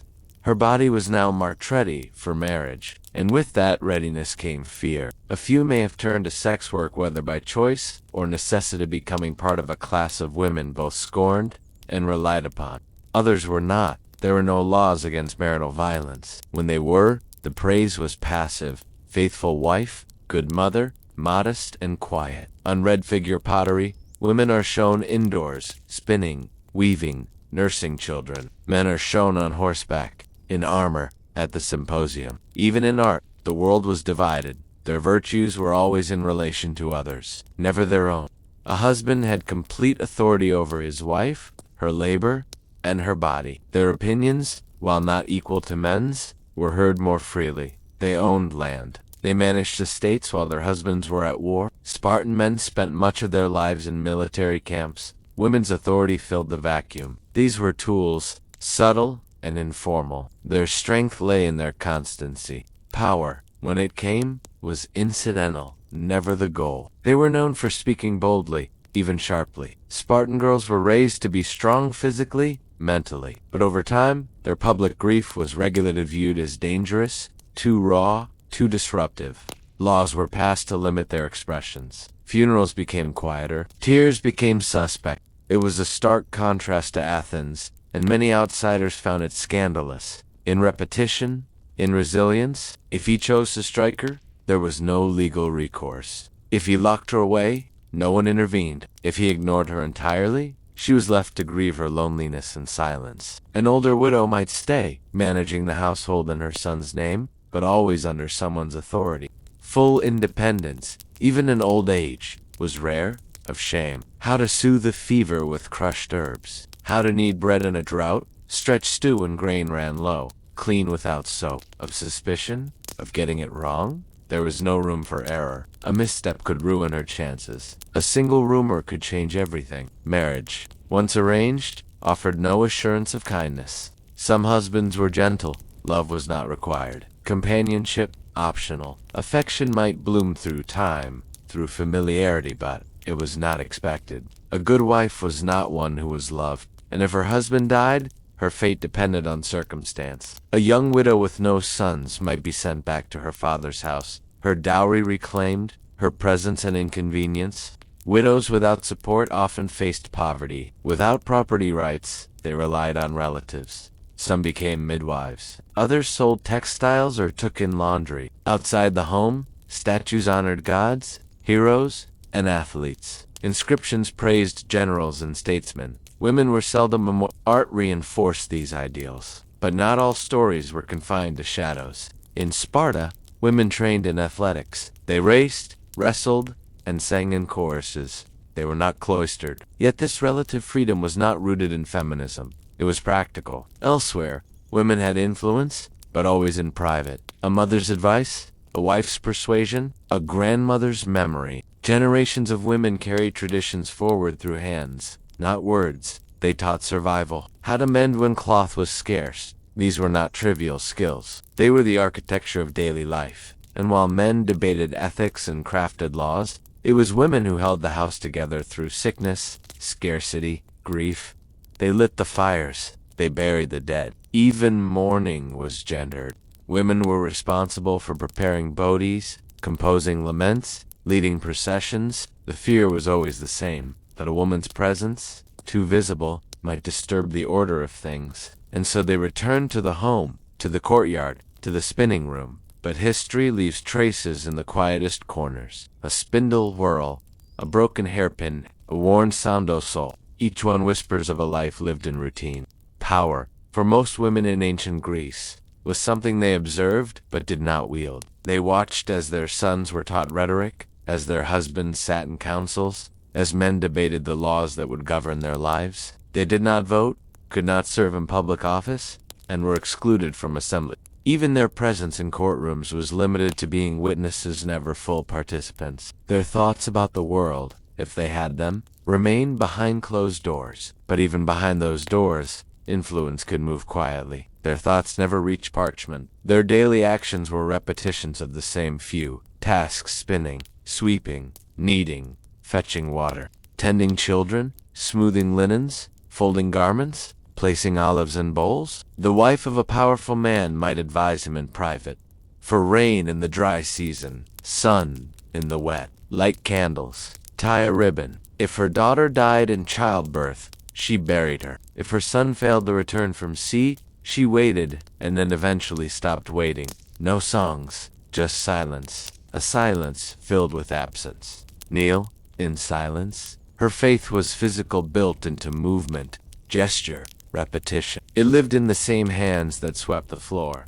But persistence, through childbirth, widowhood, sickness, silence, she continued. Her gods were near: Hestia, who guarded the hearth; Demeter, who governed the grain; Artemis, protector of young girls; Hera, patron of marriage. These were not abstract deities of war or philosophy.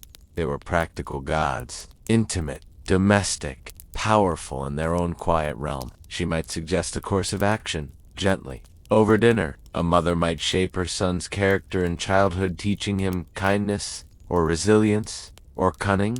A grandmother might tell stories that carried more wisdom than the books he would later read. No pensions. Her work simply continued, though her body weakened, knees aching, hands stiffer, eyes dimming. Her value faded quietly. If she had sons, they might care for her or not. If she had no one, she might be taken in by distant kin or left to fend for herself. This form of influence was not acknowledged publicly, but it left its mark in the next generation's values. Still, for every woman whose words were heard in the shadows, countless others lived entirely beneath notice. Their names never entered records. To outsiders, it looked like simplicity, but there was precision in these routines. Skill, learned slowly and through quiet apprenticeship. She remembered the names of herbs long after others forgot. She taught the younger women how to measure flour without weights, in the way a table is set, in the way grief is honored, in the lullabies that survive long after the names of kings are forgotten. How to keep a baby calm with a particular rhythm of rocking,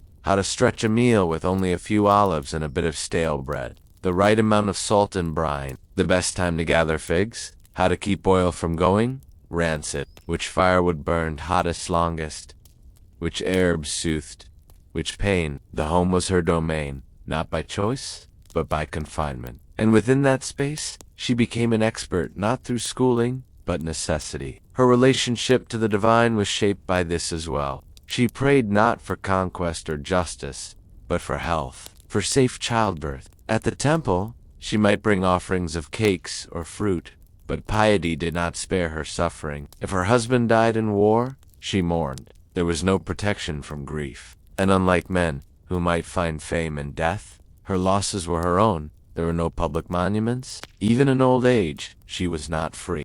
She had no retirement. Her old age was not revered. It was endured. And yet, she endured. This was the quiet miracle of her life. Not heroism, as defined by warriors. Not brilliance, as praised in philosophers. She passed her knowledge on through gestures, not lectures. She became memory itself. Not the kind that fills scrolls or temples, but the kind that lingers in a family's way of doing things. She was not celebrated, but she was foundational. Her life unseen, unwritten, unrecorded, held the world together. What remained of her life, once the years passed, was not carved in stone or echoed in theaters. It was passed on by hand, by voice, by habit. The shape of her world was never meant to be permanent, and yet its traces lingered, the patterns of household labor. She was not asked what justice meant, or what truth was. She was asked to endure, in the rituals still repeated long after her name was gone. History often remembers what is loud: battles, decrees, inventions. Her days were not her own. Her future was arranged before she could understand what it meant. Her body was spoken for, her opinions unasked, her choices few, but her life was quiet. Her struggles did not shake cities, but they shaped families. They molded generations. In later Hellenistic periods, a few women gained limited legal and economic rights. Some received formal education. A few rose to prominence in medicine, poetry, or philosophy. But these were exceptions, not the norm. In a world built for the glory of men, she lived on the periphery not by accident, but by design. Her value was functional, not philosophical, and she did. She lived in spaces too narrow for ambition, not because she shaped politics, but because she held together the world underneath it. The city-states may have been governed by men, but they were held up by the unseen labor of women feeding, tending, bearing, grieving, enduring. Still, she found meaning where she could. A child's laugh. I lived. I did what I could. A task? Well done. We can still imagine her, voice not loud, not dramatic, but steady. A warm fire on a cold night. A shared glance with a sister. A small, silent prayer answered. Her resilience was not made of rebellion. It was made of repetition. Clothing that would wear out children who would outgrow her lap. Her hands were busy every day, whether she was content, whether she dreamed of more. And yet she would leave nothing behind with her name on it. Her courage was not in changing the world, but in surviving it. She made things that would be used up and forgotten, bread that would be eaten. The men of her time wrote philosophies about virtue and reason. They discussed what made a good life. Few ever asked what her life felt like. We cannot know for sure. Maybe not in rebellion, but in quiet longings, in glances out of windows, in the rare joy of walking freely in a festival crowd, in the thought of another life that didn't weigh so heavily on her shoulders. But it's likely she did, maybe not in grand terms. She may have hoped her daughter would have it easier, or at least more choices. Some things changed in time. For most, the silence remained. Still, her story matters, not because she was famous, but because she was forgotten. Her absence from history books is not proof of insignificance. It is proof of the narrowness of what was recorded. She was there in every stone-walled house, in every field of olives and grain, in every lullaby hummed over a feverish child. She was not a muse. She was not a myth. She was a person. And while the world never asked for her words, she might not have said much. But if she had, perhaps she would have said, "I was here," and that would have been enough.